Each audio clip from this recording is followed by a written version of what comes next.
Paano ba mag-transfer ng pera mula sa ating mga Hello Money account patungo sa GCash?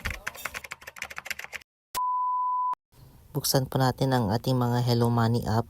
Kung wala pa po kayo nito, pwede nyo pong i-download sa Play Store or App Store. Mag-login lamang po gamit po ang inyong account. Kung wala pa po kayong account, ay pwede po kayong mag-sign up mula po mismo dito sa app.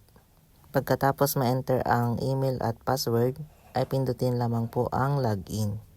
At ayan po, nakikita po ninyo na meron po tayong 100 pesos na balance. Ngayon, pindutin lamang po ang transfer funds. Dito po sa transfer funds, fill upan lamang po ang mga information na kailangan. Select destination bank. Hanapin lamang po ang G-Exchange or GCash.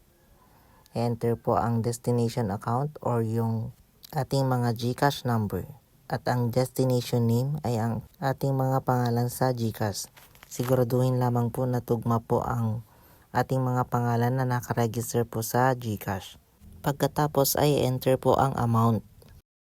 Dito po sa purpose, optional po ang paglalagay. Pwede nyo pong hindi nalagyan. At pagkatapos ay pindutin lamang po ang continue. At ayan na nga po, i-double check lamang po yung mga information. Mayroon pong 8 pesos na convenience fee sa pagtra-transfer. Pagkatapos ay pindutin lamang po itong maliit na box. Dito sa may yes, I confirm that the transaction details are correct. Pagkatapos ay pindutin lamang po ang confirm. At ayan po, success na po ang pagtra-transfer. Ganyan lamang po ang mag-transfer. Don't forget to click the subscribe button and bell all. Thank you!